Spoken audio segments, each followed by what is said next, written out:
What is going on, guys? Dillon back like I never left. I left for a little bit, but I had to take a vacay with some friends. We went out to Colorado for free, credit card points. Check out the video up there. But it was a great time. We had a really great time, and I probably should get rid of this jacket. I'm just feeling a little nostalgic. I don't want the chip at the end.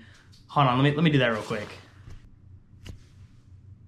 Okay, so today we're gonna be talking about how we can secure our bag and keep all of our money safe and keep your identity protected. And of course, this guy wants to come into the video as always. He just wants to love. We're gonna be going from extreme to not so extreme, so stick around to the end because you're gonna wanna hear every single one of these facts. These are some things that you guys can seriously start using today. And you know, peace of mind, you can't beat that. You can't put a price on peace of mind. All right, let's get into it. The first thing you should be doing that you should be doing anyways is using your credit cards instead of your debit cards. I think this is just a very simple habit to build into your everyday life. The reason why we do this is because if someone gets a hold of your debit card, it is so much harder to get that money back. You might have to get a new bank account and that could take forever. You have to go through the fraud department because that money was taken directly from your account.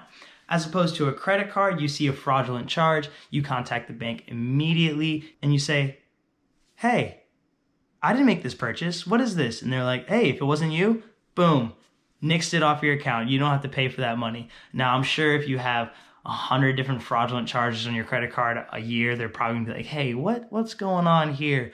But they're usually super cool with it. Hasn't happened to me yet. Knock on wood, hold on. I think we're good now, but you never know. And so whenever I go out, I only bring my ID and my credit cards with me. That's it. I leave my debit card at home. I actually have a separate account that I use to get cash out of if I need to use cash. That way I never actually have to bring around my Capital One card with me. I use an individual brokerage account through E-Trade that gives me a debit card that I can use anywhere. And even if that ATM charges me a fee, E-Trade will reimburse me. So I like to keep about $500 there in case I ever need to get cash, and I'll use that card to get cash instead of my actual main checking. Just a little more insulation. And that brings me right into my next point. With credit cards, you also want to make sure that you're being very secure and safe with your credit cards. So how can we do that? I'm sure we've all heard about these credit card skimmers at gas stations and how they put something right over top of it so it skims your card number right before you put it into the actual gas station. I like to go up to the gas pump and I like to shake that thing around a little bit, make sure it's not loose, make sure there's nothing extra that really shouldn't be there. And that's kind of how I combat that. Also, we want to be wary of RFID scanners, people coming down with some kind of device on your back pocket, scanning something, and they just took all your information. There are plenty of wallets and sleeves out there that you can use to combat this kind of hack. I use an Ekster Wallet. It's really cool. It's got this slidable hinge on it that you can pop out all your cards. You look like badass, it's awesome. But it's a really good card because it has that RFID blocker in it already built in, along with the tracker on it so you can track your wallet anytime you lose it. I'll leave a link down in the description for that. Another thing you can do with your credit card is you need to get real-time notifications on your credit card. So when a purchase is made, you get a notification right away. The reason why you want to do this is because as soon as you see a charge come in that is not you, you're sitting at home on your couch doing nothing, and all of a sudden there's a charge at 7-Eleven for something, you can immediately call the bank right away and tell them, hey, this is not me. And the quicker you do this, the better. Those are the really simple ways that you can start protecting yourself now. But wait, there's more. Those are all really easy things that you guys can do, start doing right now, and that most don't cost you a lot of money. Let's get into a little bit more advanced stuff that you can do because this is where it really gets down to nitty-gritty and getting really serious about securing your identity. Everybody knows that you really shouldn't be using the same password for all your accounts. Now, a lot of people are guilty of doing this, but you guys should really start implementing some sort of password manager into your system. I like to use Keeper. I'll leave a link down in the description below, but I've heard LastPass is very good as well. I recently read an article that said that you really should not be using your browser's password manager anymore because it's more vulnerable to being attacked.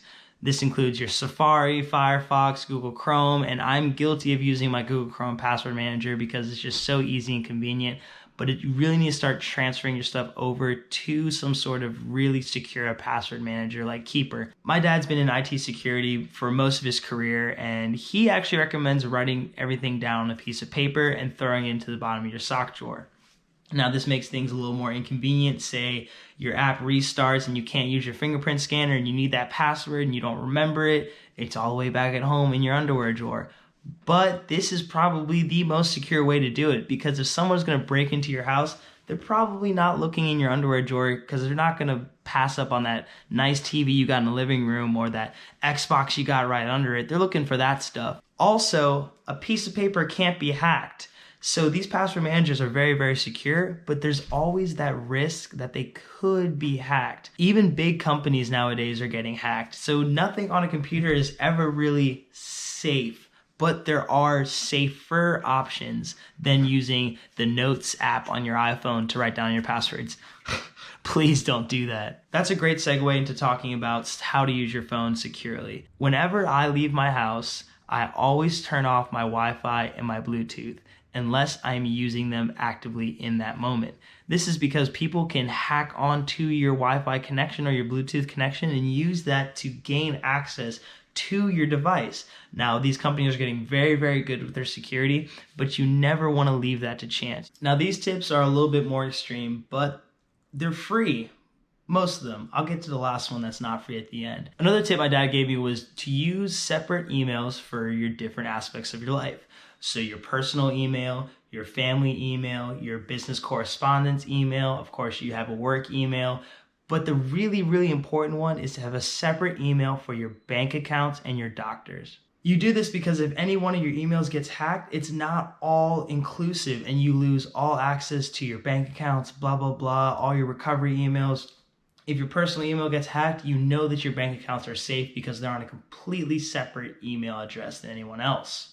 Along with separate emails, my dad also has a separate computer that he only uses to access bank accounts, because you never know if you're on any kind of questionable site, what kind of things they're putting on your computer, and they could be a simple keystroke logger, and next thing you know, they're logging all your passwords as you type in log into your email addresses, your bank accounts, and anything else. Now, this is a little more expensive way to protect your identity, but if you're very serious about making sure you do not get hacked, this is a great way to do it. You get an old junk computer, wipe everything off of it, and you only use that computer for bank accounts, and that is it.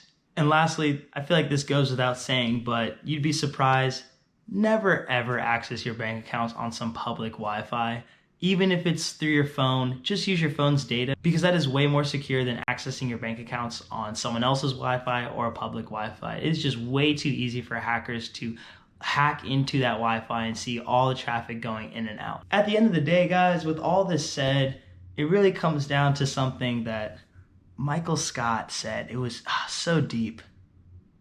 Don't be an idiot. And with that, guys, I'll catch you guys next time.